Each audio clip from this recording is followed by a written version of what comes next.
This clip is part of the CycloZeal Library and is shared for educational purposes only. It should not be considered medical or individual coaching advice. Please train responsibly. Consult a healthcare professional if unsure. Participation is voluntary and at your own risk. Okay, so we all love to focus on training hard, right? We're all about the watts and the miles. But the real gains, the stuff that actually makes you faster, that happens after the ride. So today, we're going to break down 7 essential habits for smarter cycling recovery. And this right here, this is the key idea. Recovery isn't just stopping. It's not downtime. It's an active, essential part of your training cycle. It's the process that turns all that hard work into real, actual strength and speed on the bike. So yeah, we're diving into 7 habits that are basically the other half of your training plan. This is the part that truly cements your progress and makes you a stronger cyclist. Let's kick things off with the absolute bedrock of any recovery plan. These are the 3 non-negotiable pillars. If you can get these right, everything else just falls into place so much easier.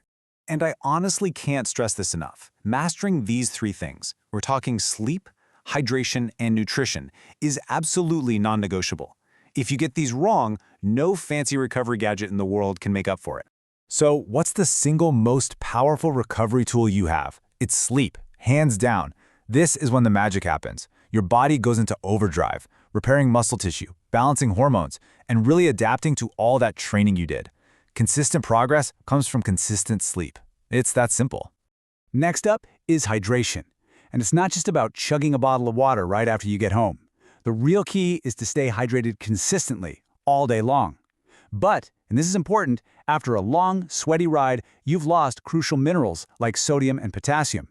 You've got to add electrolytes back in, because plain water just won't cut it. And that leads us right into nutrition, starting with what's called the golden window. For about 30 to 45 minutes after you finish a ride, your body is like a sponge. Your muscles are just screaming for fuel, and your cells are way more efficient at soaking up nutrients. If you miss this window, you're slowing down your recovery from the get-go. So what does your body need in that window? Well, it's a simple but pretty much perfect combination. You need carbs to refill your energy stores, that's your glycogen, and you need protein to start repairing all those tiny micro tears in your muscles. You absolutely need both to recover well. And you don't need to get complicated here. No expensive fancy shakes are required. Simple choices work great. A banana with some yogurt, a scoop of protein powder and milk, or even just good old peanut butter on toast. That'll give you the carb and protein mix you need to kickstart recovery.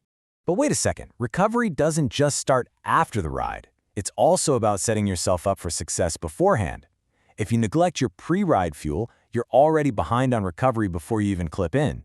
You just can't perform well or recover well on an empty tank. A small, easy-to-digest, carb-rich snack about 30 to 60 minutes before you roll out makes a massive difference. Think a banana, some dates, toast with honey. This just makes sure your tank is topped off, so you're actually fueling the work, not playing catch-up the whole time. Okay, so we've got the 3 big pillars down. Now let's talk about some smarter physical recovery, the things you can actually do when you're off the bike to help your body's natural repair process along. We're talking about gentle movement here, not more training. An easy, chill 30-minute spin, or even just a walk keeps blood flowing to your tired muscles. This helps flush out metabolic waste and delivers fresh nutrients, which is just key for reducing stiffness and speeding up repair. A little bit of mobility work is fantastic for maintaining your range of motion and preventing all that tightness that can build up from hours in the saddle. The best time to do this is after an easy ride when your muscles are already warm. But there's a really important warning that comes with this. And this is crucial. If your legs are genuinely sore and inflamed from a really hard effort, deep, aggressive stretching can actually do more harm than good. You can damage the muscle fibers even more. In those moments, some gentle mobility or light foam rolling is a much safer and more effective option. Okay, so recovery isn't just physical. The thing that often separates good athletes from great ones is mastering the mental side of recovery. This quote just nails it. You know that feeling of fatigue, those heavy legs? That's your body sending you a signal. It's not a sign of weakness, it's a request. It's asking for the time and the fuel it needs to rebuild itself stronger. Learning to listen to that is a skill.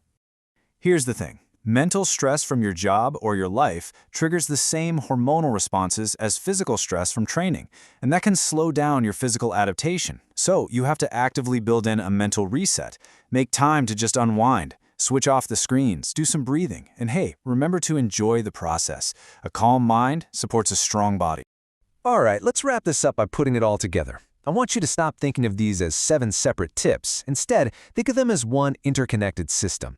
Each piece supports the others, creating this powerful engine for your peak performance. So here it is, your weekly checklist. It all starts with prioritizing sleep, then hydrating constantly, nailing that golden window for refueling, using active recovery to ease the stiffness, stretching, but with caution, truly listening to what your body is telling you, and finally, taking that mental reset. If you can build these into your routine, you will absolutely transform your performance. So, I'll leave you with this one question to think about. We all focus on the effort we put into training. But what about the effort you put into your recovery? Are you giving it the same focus and attention? Because that's where the real progress is waiting for you.